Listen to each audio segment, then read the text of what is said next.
Hello, everyone. This is TJ Kennedy from the Fractional Source here with James Mitchell and Jason Karp. And we're here to talk about fractional leadership and, more importantly, why fractional leadership can be helpful to agencies of all sizes and certainly help to de-risk a lot of the opportunities in front of cities and counties and other agencies across the United States. And as part of that, I wanted to introduce my good friend and colleague, Jason Karp, Esquire.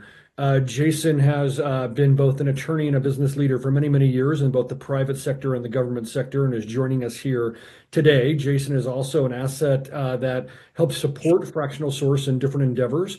And Jason, you want to say hello to the gang? Absolutely. Thanks, TJ. It's great to be here and yeah, very excited to dive in. I think this is a great topic. I think it is super timely given where we are in the market, given where, various trends are heading. And I think there's tremendous value to be derived from this approach. So I'm looking forward to chatting about it.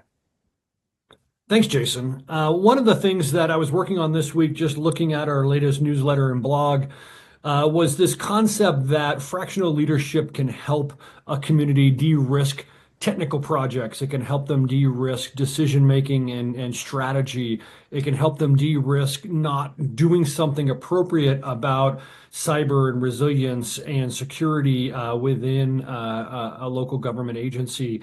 And there's lots of ways to think about that, but I know you think about this a bit like I do, that if you don't have the right talent to help you build the right strategy, execute, and prepare, that it just puts a community at risk. And so having the ability to de-risk that by seeking out very talented leaders that could potentially help a city or a county or other agency 10% of the time, 20% of the time, maybe even 50% of the time, that it gives them that ability to bring in talent that has been there and done that before, has helped in many different ways and agencies that could even be potentially much larger, or in the private sector where they've helped both private and public sector clients solve these exact problems before. What are some of your thoughts on that, Jason?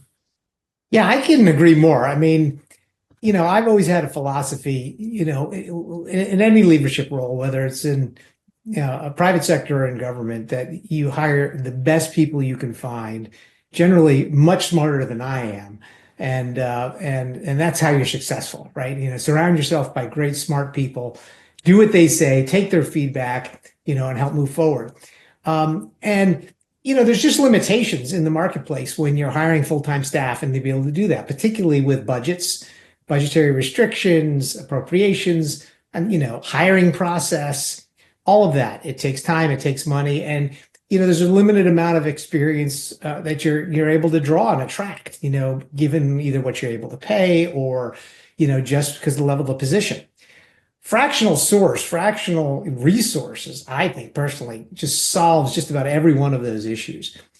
You nailed it on the head. I mean, first off, by using someone in a fractional way, you can, get the kind of experience or significant experience that you might not otherwise be able to hire, full time. Full stop, bar none. Somebody who's been out in the industry, who's worked with government, who's worked in private sector, who's got a more rounded view of the issues, can provide greater insight. But you're able to bring them in because you can afford them, because you don't need to pay them for 40 hours a week. You don't need to pay benefits on top of them. You don't need to do all of this other administrative support that you require for a full-time employee. And so you can bring them in and you can afford to bring in someone with that deep understanding and expertise that can come in and help you right away. You also eliminate, well, you certainly minimize the learning curve. So there's always going to be a learning curve. But somebody who's been there can kind of come in right away, provide leadership, provide guidance, work within your system, and really make a difference, from the get-go. I mean, just that in and of itself to me is hugely beneficial for anyone looking to certainly de-risk major programs in today's environment, particularly in the tech sector. One of the unique things is I think if a government body, agency, other has not used fractional personnel before, it's a new concept for them to think about. And I would love your thoughts, especially I know you've worked fractionally in the legal and business world in the past for many, many years. how should an agency think about engaging a fractional resource from a perspective of how they approach what scope of work that person's going to do, what kind of background would they like that person to have, that they could engage them without necessarily a long drawn out process because it's something that is pretty low risk for them to take an endeavor on and have an ability to try a resource out and potentially swap that resource out down the road if they needed a different set of skills. Yeah, exactly. I mean, it's great. I mean, it all starts with requirements, or we don't like the word requirements per se, right? But it all starts with understanding your objectives and what you want to accomplish, right? And the great thing about fractional is you can go in a lot of different directions, and you can even go down a road, as you said, and you can adjust. And it's relatively easy because you can bring someone on quickly. You can determine if they're the right resource. If they are, great, and then you use the heck out of them, and you get great value. If they're not, it's easy to pivot because you're bringing them on as a contractor, you're bringing them on as a 1099 or equivalent or that kind of thing. The contracting process is much quicker, right? And so certainly much quicker than a full-on interview process, a hiring process, that kind of stuff at any level of government, most likely. Um, so it's quicker to bring them on. You can make a quick assessment of whether they're a good fit. And if they're not, you can pivot and adjust. So what it does is it gives these agency heads and personnel the kind of a flexibility that they've never enjoyed before, right? And from a contracting perspective, if it doesn't work, it doesn't work. You end the engagement, you move on, and you look to bring on a different resource. The other great thing is you almost have an endless group of resources out there right now. I mean, the kind of experience that I see, that you see, I'm sure that we all see in these different sectors, it's mind-boggling and it's amazing. And there's so many great, smart people who are embracing this life for a variety of reasons, whether it's because, they're downsized out of the federal government, because there's shifts in the private sector, or they're just choosing to do this because it gives them a much broader array and a more interesting array of experiences, and opportunities. So you've got a huge pool of folks to pull from, tremendous experience, much more experience than you could otherwise, likely hire full time. And then it gives you unbelievable amounts of flexibility because if you make a mistake, I won't call it a mistake, but if you decide, this is a mistake, then you pivot, and you move and you get a new resource in, and it's relatively easy, and painless to do that. And that's just the beauty of this whole approach. Is having all those different elements of expertise, speed to market, ability to pivot, and flexibility in your approach, to who you're hiring and how you're hiring them and what you're trying to accomplish.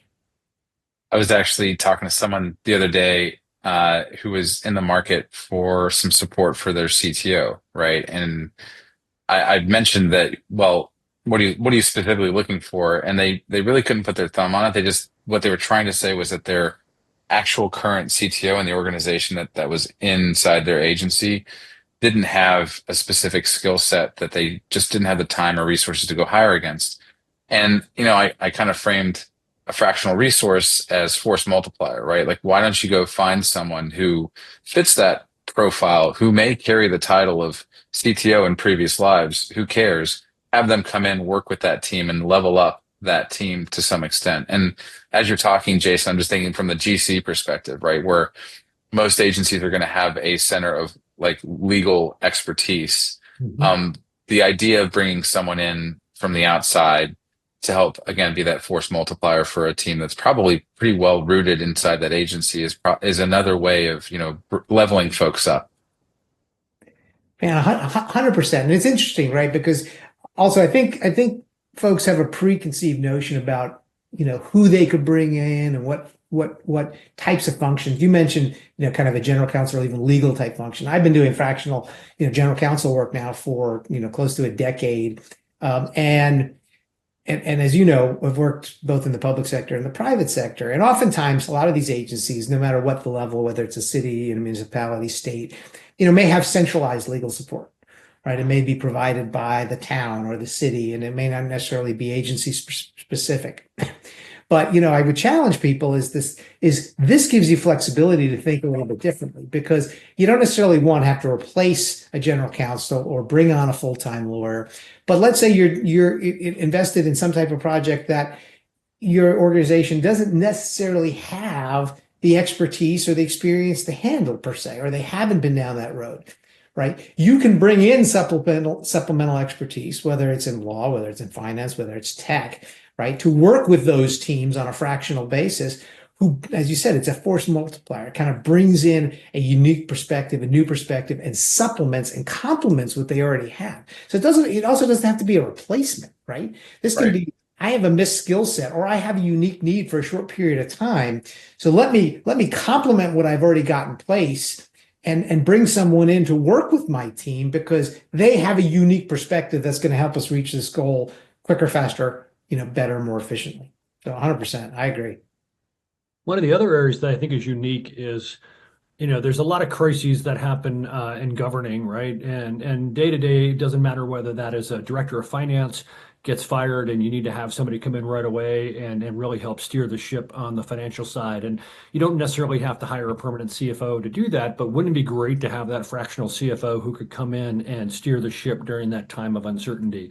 Or, you lose your VP of human capital, or HR, and all of a sudden, you're scrambling to deal with all the day-to-day issues and big issues that come up, but you could get access to a fractional chief human resource officer who could come on board and help put in place the policies that were likely missing, to execute and hire the right replacement staff, or help hire the right resources to get it back on track. And the same thing, in the world of technology, whether it's CTOs or CIOs, there's just so many examples, I think, of where getting a good person to steer the ship in that particular function for a local agency is so critical and time critical.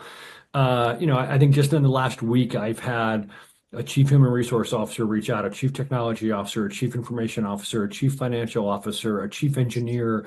Those are just in the last week alone.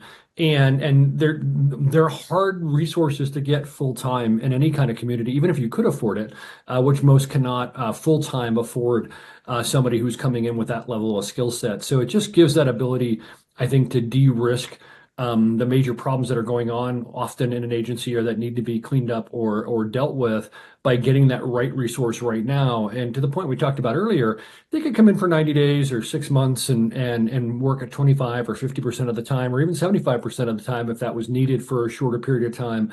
And then they could adjust down, or they could roll off, and you could bring in a different resource that might be a director of finance level or director of HR level that is more permanent, if you so choose to do that. But having that expertise to guide you through, the troubled waters period is such a critical asset. Well, it's interesting because as you're talking, TJ, I'm thinking about the number of times I've been in organizations, usually smaller ones, where you're expected to level up from a skill set perspective. You don't have the resources or time to do it. You may be really good at your job, but you've got a job and you're probably struggling to, do everything that's on your plate or execute against every task on a day-to-day basis.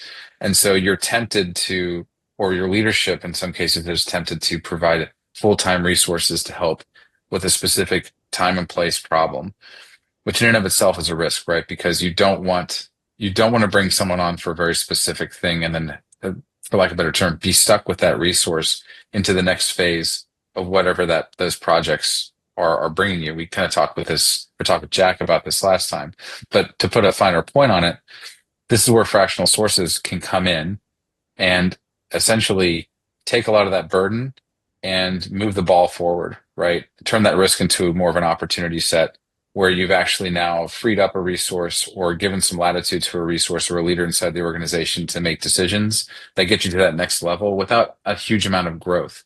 Government's not always looking to grow. I mean, we're seeing it today, especially smaller government, when things are moving quicker on the ground, or you'd like them to move quicker on the ground. That additional weight, not just from a resourcing perspective, but tasks and projects and anything that comes that kind of gets thrown on you, can slow things down, and that's not necessarily want to be. At a macro level, when we saw AI hit from a commercial standpoint, 2 years ago, instead of really bringing the workforce to the table and saying, how do we do this? And the federal government's probably guiltiest of this. We renamed people's titles, or we resorted their priorities to AI without giving them the proper resources and training to understand what those opportunities are. So you've got this huge lag now in the market and public sector around something like AI. And that's one example, right? There's a number of technologies out there that people are at risk of missing the boat on or implementing ineffectively because they have a more of a myopic view of how to execute without thinking about this other opportunity that's available to them to go bring in temporary resources, fractional resources to execute and move to the next phase of whatever that project offers that organization. Yeah, listen, you guys are both right. I mean, as you know, I've also, in addition to being on the law side, I've run human resources programs and departments, and backfilling and hiring by far one of the hardest jobs you've got in a company, right? I mean, all the different variables in terms of getting the job description right, getting the disclosures right, getting the candidates in, vetting the candidates, making sure you've got the right person, setting up the internal interviews, making sure they're meeting with the right people. And then after all of this, which takes months and months and months, you still might not hire the right person. Right. It's hard. It is really hard to get the right person in the right job, particularly when you're at a time, I'll call it, of crisis or risk, as TJ noted. Somebody leaves, you've got a vacancy, you've got to solve a problem, right? And so I love this, from that perspective, because it addresses so many different issues. One, as we've talked about, earlier, you can get someone in quickly. Second of all, you can get somebody in generally who's going to have a tremendous amount of experience, can hit the ground running. But the third aspect of that is they can then become a trainer. They can become an educator to the people within the organization, because now you've got this person who's been doing this for 25 years or 30 years who can step in for 3 months, 6 months, help you not only get the job done, but right, it's, give somebody a fish they eat for a day, teach them to fish that, they eat for a lifetime, right? And so now this experienced fractional professional can come in, as well as share her or his, wisdom, guidance, experience with the people who are internal, and pass that on. So whether you do end up hiring, say, then maybe a lower level, director full-time, maybe you don't need a chief human resources officer or a chief, CXO of some sort, right? You've got this now resource that is also imparting all of this great intelligence and knowledge and experience into the organization. And then that trickles down, right? And so it has this domino effect of being able to bring in that kind of resource so quickly with so much experience. So it solves so many problems. And, I got to tell you, hiring, we've all done it, right? We've all made bad hires. And it's not because we did anything wrong. It's because it's hard. It's hard. And this is a really great way to give yourself more time to bring on the right resource full time if you need that resource. Determine what that resource should be. And in the interim, de-risk, the program that you're undertaking, bringing expertise right away so they can hit the ground running and solve the problem that you're trying to solve in a much quicker and more efficient way. I just love it. I think it's absolutely the right thing to do. It's a huge trend. I'm doing that right now. In fact, I stepped in for a general counsel that just left, and triaging, and I'm on a fractional basis. And I don't know if they're going to want me to leave, to be perfectly honest, right? I mean, so it's amazing how you can get integrated so quickly because you've done it before, and you're able to kind of just, meld with folks right away, and it becomes much more seamless than you might otherwise think, opposed to, I got to bring in this stranger or this third party and they're not going to know anything. No, these folks are smart. They've been around. They've done this. And so the integration tends to be a lot more seamless in my experience. Yeah, you bring up a really good point there, Jason. I mean, and we see this all the time. I've done the same thing where I've been asked to help out when a CEO has been let go, and there's some immediate cleanup or crisis that needs to be dealt with, and when that happens is like you're bringing all the experiences from multiple companies or organizations or agencies in the past, and you have the ability to. The problems might be a little bit different, but they all need the same kind of care, feeding, and approach. And it's also about having a steady hand and kind of making it steady for the team during that time of crisis, right? And bringing them along with the solution.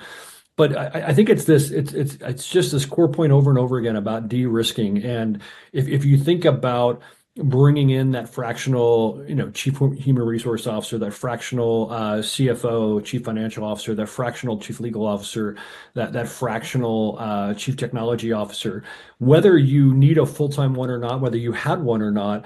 Also, their desire is probably not to do the full-time role, which actually makes this a lot easier. I mean, one of the things we all know is in general, the recommendation has always been to hire slow and to fire fast, right? And why is that? Because we often, have a lot of consternation and problems when we're dealing with the wrong person in the wrong seat, in the particular role, and it creates a lot of other havoc throughout an organization. And if you let that go on for a long time, you eventually start losing lots of good people.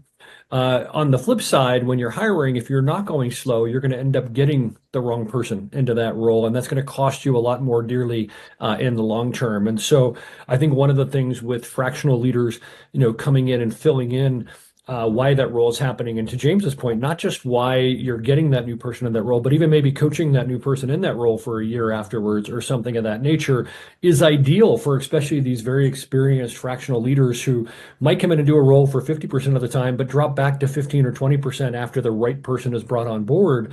And they mentor them and they bring them up to that level of their 25 or 30 years of experience that they have that more junior person may not have who comes in. And talk about de-risking that for an organization where, you're getting this ability of somebody who's probably way more experienced than what your agency can afford, full-time and long-term. And also that person may not want to do it full-time and long-term. They'll certainly jump in during the crisis, but they would probably like to get to a steady state. They also might be helping 3 or 4 communities out that are just like you, where they want to continue to help those other communities, but they're helping them 15% of the time or 25% of the time. It's not a full-time role. And you get the experience that they're getting across multiple different orgs to be able to bring it to your organization to solve problems. Now, 100%. You made a really excellent point, which is the relationship is not necessarily, completely temporal or static, and it can continue, but in a different form, right? And so now you've brought this person, let's say they come in, they triage, and they provide that kind of leadership and maturity, which is so important in times of transition. And they're imparting their skills and helping solve problems. And the organization does ultimately backfill or bring somebody up or do what they need to do. But now you've got this resource who knows your organization, knows the issues, knows the people. And he said, and maybe you use them 5% of the time now. Maybe they're now have become this expert consultant where when you are stuck on something or you need to push through something, you can just reach out to them. You have that ongoing relationship. And I think it's really incumbent upon these hiring managers in local and state government to really just start thinking about the art of the possible, right? And not be so focused on kind of what the norm has been and traditionally kind of, the process that they've always gone through. They're not stuck with that. And if we can think more broadly about what the different opportunities are, it opens up a whole new world, not just for that resource, not just for that period of time, but for long-term, your agency's growth and prosperity, because then you've got that resource available potentially, forever. Yeah. And I think we're seeing a shift finally on how managers or leaders are quantifying value, right? To the effect of, I classically will pay someone for 8 hours for their day, right? I'm paying you for time in the building at a desk, working a series of projects or tasks under the banner of whatever your title is. I don't want to pay for your time. I want to pay for the value that I can extract from whatever the time interval is.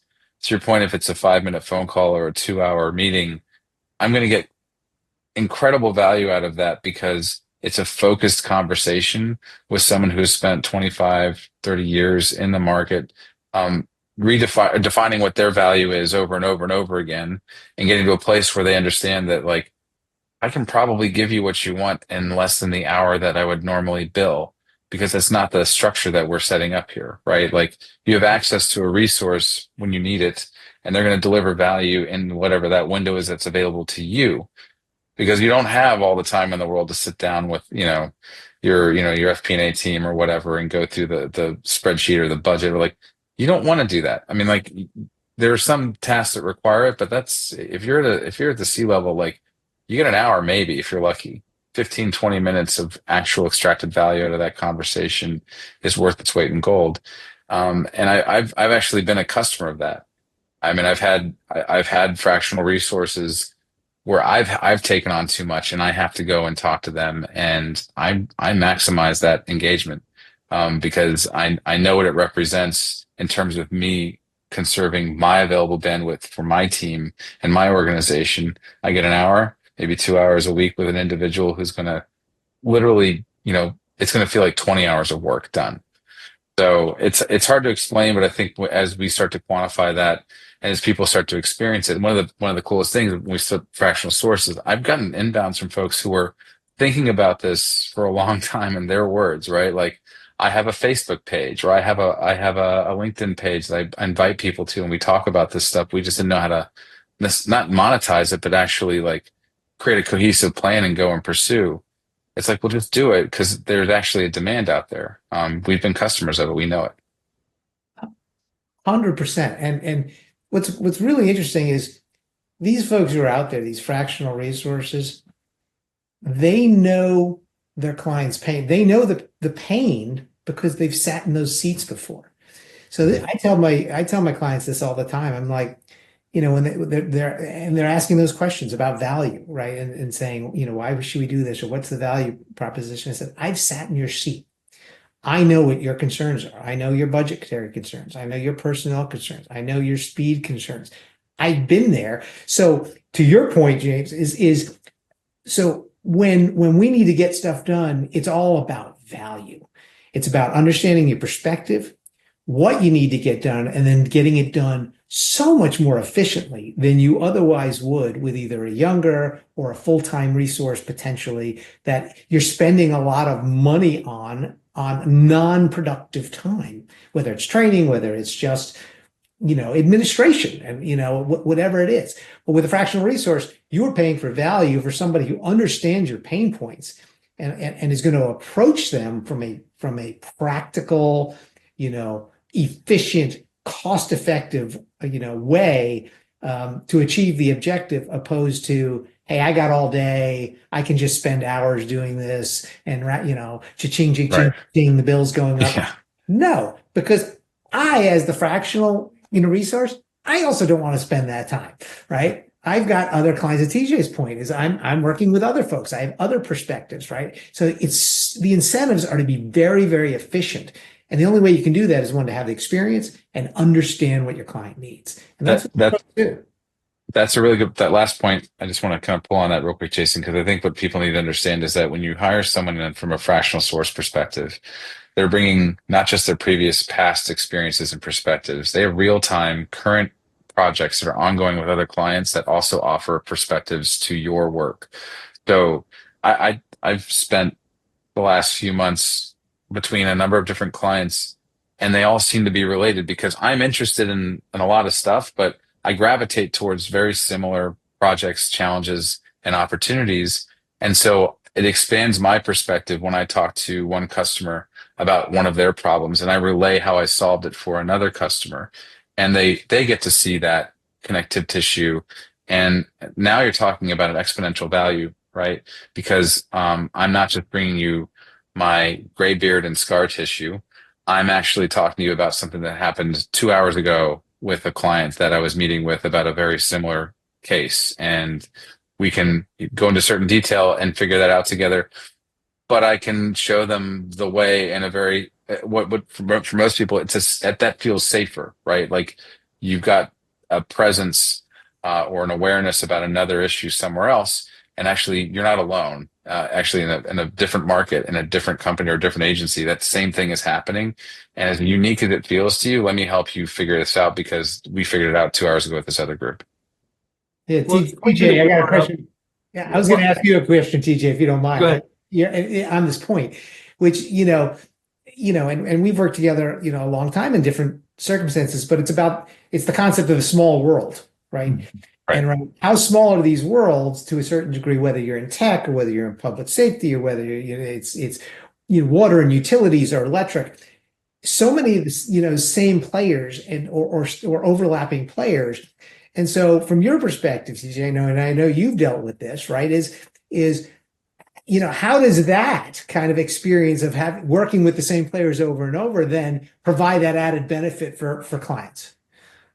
Yeah, I mean, I think when you know an industry or you know government and the private sector that interact on a regular basis and how to solve, the biggest and the smallest of problems day in and day out in both good times and in bad times, it really just helps agencies get through it. You mentioned something earlier about aligning the incentives.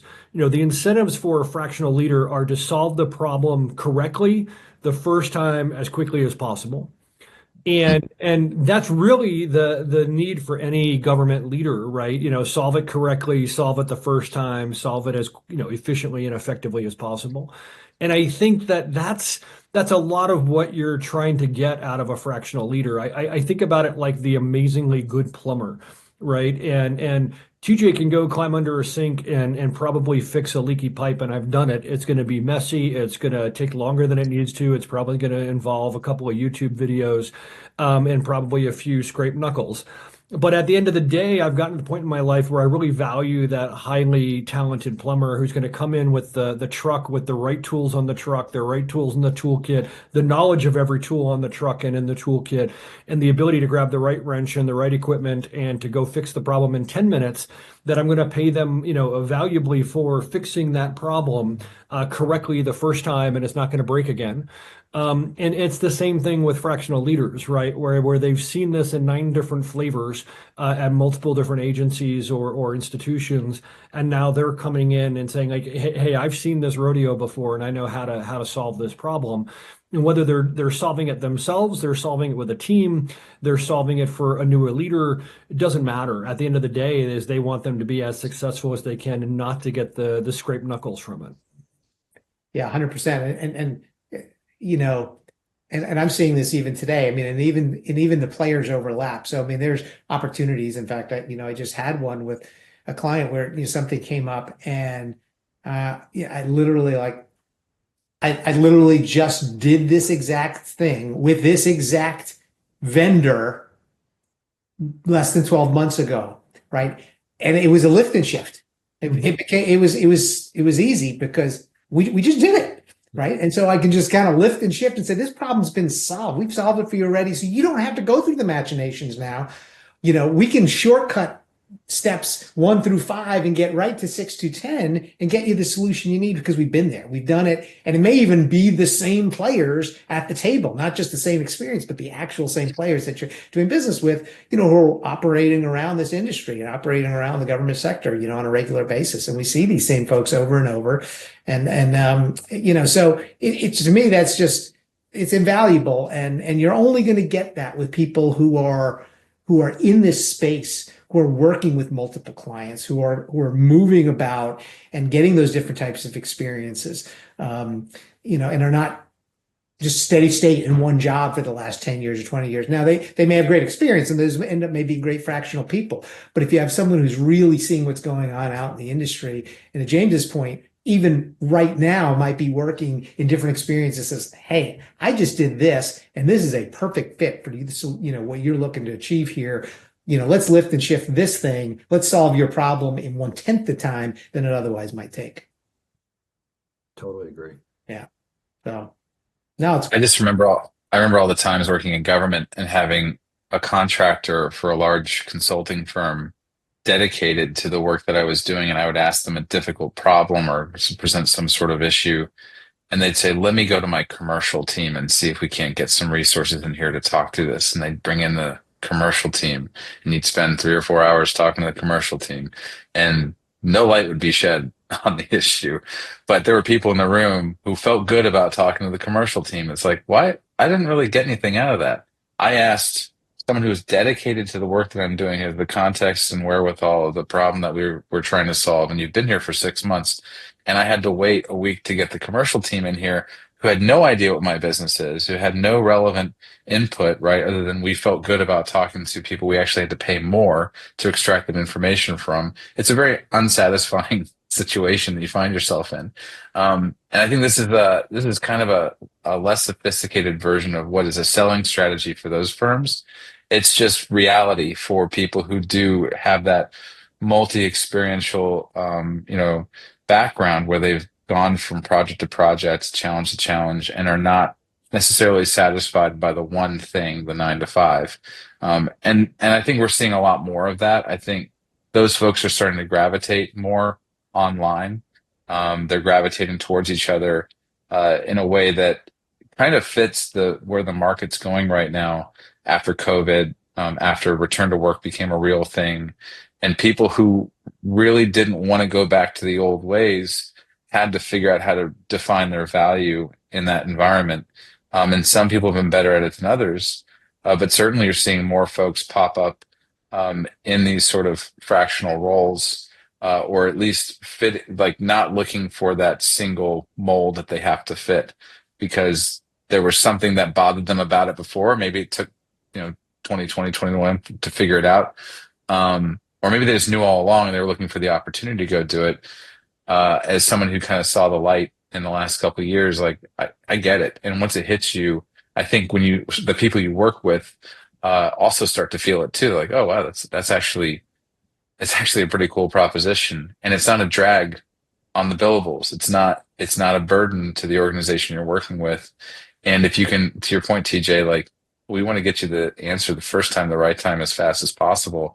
I don't have a commercial team to go to. I don't need one, right? I need a bench. No, So well, first of all, you have the knowledge, and then you also have the network to call somebody and help solve that problem if you don't have it. And right. really, this is probably the biggest difference between us and, let's say, one of the big four other consulting firms, right? Where the partners are really the smarter utility players, but they're not out doing the work, right? Right. And in our case, we're trying to get the very senior level people that are actually out doing the work as fractional source because they have that knowledge, but they also don't necessarily want to hand off the really important projects to a bunch of very junior people who, to your point, don't necessarily have that kind of level of experience to go execute on and might be there more billable hours or time rather than on solving that problem. And we've even seen this with people that are kind of beating down our door to join fractional source as C-level type leaders. And what I've talked to, I talked to just the other day a fractional chief information officer, and she super talented and really just wants to work like 25%, fractional CIO gigs, and 2 at a given time, 3 at a given time, probably could, get up to 4 and then come back down. It's that point in her career that's the level of effort that she wants to put forward. 2, she doesn't want to work just with one because she feels she can bring that value to multiple organizations at the same time, like we just described. But 3, she also isn't focused on what we are as the organization of fractional source, which is doing the government contracting, putting in place the right vehicles, putting in place the right insurance, having the right ability to put people and place them and have that network of thousands of fractional leaders that you can bring to the table and get the right person in the right slot, and then even roll them off onto another project if their time in a particular agency has come to an end because they've solved the problems they were sent there to solve. Yeah, and a couple of points on that, and both sides of the coin. So the one point which you both hit on really well, and I liken it to it's the law firm model, the big law firm model, right? Where you've got these big partners charging thousands of dollars an hour, and then they push the work down to the associates. We're still charging $800-900 an hour who don't know anything, right? And then it's got to go up to the partner for review, right? And you've got these layers of overhead. And this is all about eliminating that completely, taking that partner, eliminating all of that overhead so that partner doesn't have to charge $3,000 an hour now. That partner can charge a rational rate, right, for their value, for their expertise. They're the ones on the street doing the work, answering the question, right, and doing it quickly and accurately the first time, to your point, TJ, solving it right away. You don't have to go to the bench, James, as you mentioned, you don't have to do the research. It's just practical. You've been there and done that. So now flip the coin over. And now I'm in, inside city government. And we've worked in government, and how excellent, like how awesome is when you are just dealing with 47 different things you got to get done, and you can turn to someone and say, can you just solve this for me? Like, I don't even want to be briefed, brief me up on it, but get it done. Here's the people you need to deal with. Can you just do it? And they're like, done. Yes, I got the expertise, the time, and I'm going to do it quick, and I'm going to do it. And it's like, that's the best feeling in the world, right? And that you can just rely on someone to do that for you. It's cost effective, it's cheap, there's no layers of bureaucracy, and I don't have to micromanage it, right? I'm like, just get it done. Those are the best words you could ever tell someone running an agency. Right? I can just get it done. As being the individual in that position before, I loved it when somebody said, I've got it, I'll handle it, I'll let you know when it's resolved, right? Yeah. It's the best. Yep. It's the best. And so when you can eliminate all that overhead, all those layers, so it's cost effective, it's fast, it's efficient, they know what they're doing, they got the expertise. It's just a win-win all the way around, and they understand what you need and they just take care of it. And so it solves problems on both sides. And as the fractional source, you get this great work, right? You're doing this fascinating work with multiple people, multiple agencies, most likely, or different areas. So you're staying frosty. You're continuing to learn and continuing to grow, despite the fact that you may have 30 years. I'm doing this 33, 34 years at this point. And I'm still growing and learning and changing and adding to my portfolio, and I love it. And it keeps me motivated, right? It makes me just want to solve more and more issues. So it's the incentives are just so nicely aligned all the way around. I personally, in this market, I think it's a great solution, not temporarily, not just like on a one-off. I think this is the new model, right? I think this is the model that agencies, private sector is embracing this already. And I think agencies and both state and even federal government, should be looking at how do I leverage these resources on a more part-time fractional basis to get what I need more quickly, and on an efficient basis and more cost effectively. I think it's the wave of the future. Yeah, and local public agencies are going to find themselves, if they haven't already, right, trying to fill the gap of federal programs simply going away or being restructured to a place where that overhead that the government at the federal level typically took on and managed those programs, it's getting pushed down. And many of these smaller agencies simply aren't going to have the time or, frankly, the wherewithal to go and staff those programs. Even if they identify the funding, if they're provided a block grant to support a continuation of those programs at a local level, the people just aren't going to be there on day one. And do you want to hire full time to stand up what is essentially a triage reaction to a loss of a program or a loss of a revenue stream, however you want to couch it? I know I wouldn't, right? I would want what you just described. I need someone here to just go handle it. And these are temporal issues that can be, when you stand something up like that, when you stand up and name any program coming out of the Department of Education or Department of Homeland Security, you want someone who's probably done it at a macro level. They probably are familiar, right? And we're talking probably, 10, 15 years of experience in the federal space who understand how those programs work. That's a finite set of folks and they're going to be in high demand at a level that I don't think they realize right now. So, not to go down a rabbit hole, but I'm hearing from folks in my network, there's the fractional source piece, like they're very interested in seeing what that means from an executive perspective. But there are folks who are looking for that full-time job again, and I don't think they're just going to pop up. I think local government in particular is going to get very wise to this. To your point, Jason, they're going to see what's happening in the private sector and how some of the temporal issues that came out of COVID, for instance, where companies had to react quickly and they had to size up very quickly and then size down and figure out how to expand and contract with what was a very fluid market for 18, 24 months. Government's got to do that at a scale that I don't think that they've experienced in the past. And I think this is one of those avenues. I don't think it's the only avenue, but I certainly think it's going to be more of a requirement for government to be reactive, be opportunistic, and find those pockets where they could provide a fractional source or go acquire a fractional source to meet those requirements that are now, frankly, they're changing overnight. So, it's a hard prospect for local agencies to understand, but it's an opportunity for them once they figure it out. Well, you've just hit on something I think is a great thing for us to potentially end on here today. And it's this, how do we de-risk the uncertainty, right? The only thing that's certain right now is there's lots of uncertainty. There's uncertainty in federal and state funding. There's uncertainty in jobs for folks. There's uncertainty in who's going to pay for what programs or what will exist, tomorrow for that matter. And across the board, that uncertainty puts a lot of risk on government leaders making hiring decisions, right? It puts a lot of risk on operational staffing decisions.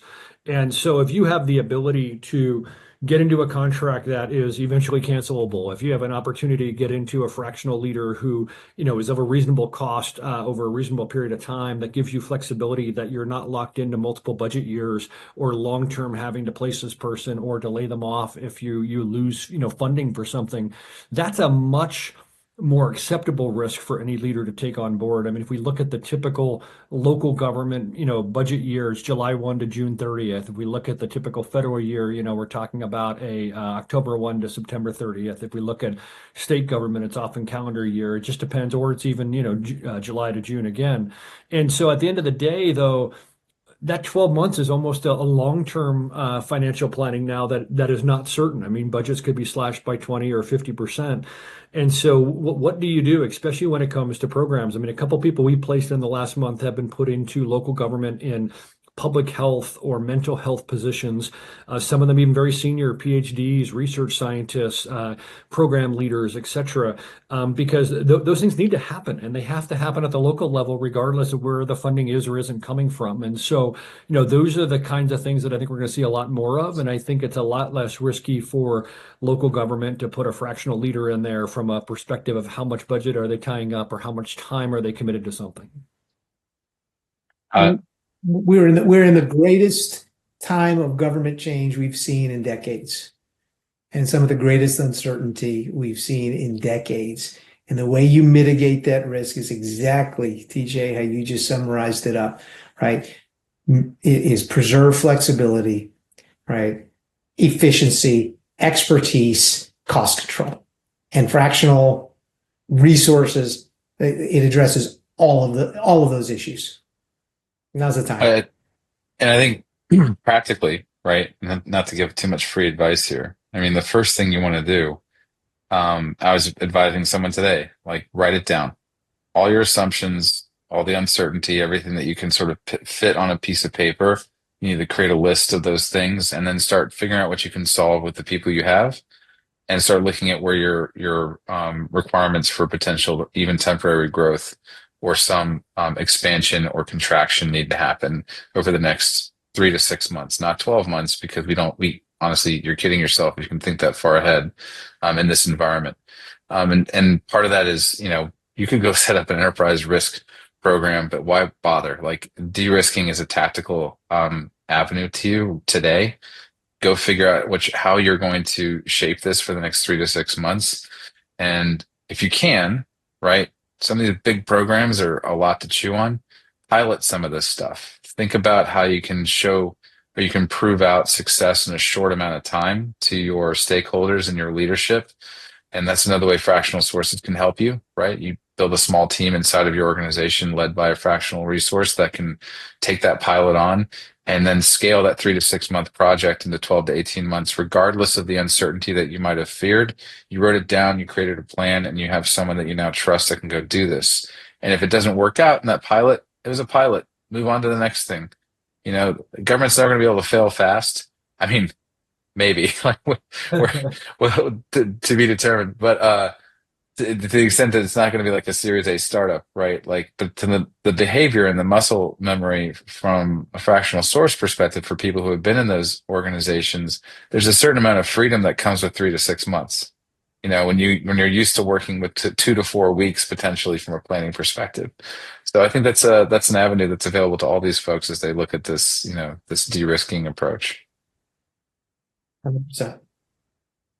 Well, great insights from both Jason Karp and James Mitchell here along with me. I'm TJ Kennedy from the Fractional Source. We appreciate you all supporting us and listening to this conversation about how fractional leadership can make a difference in your organization. And feel free to check us out at thefractionalsource.com if you want to learn more about what we're up to.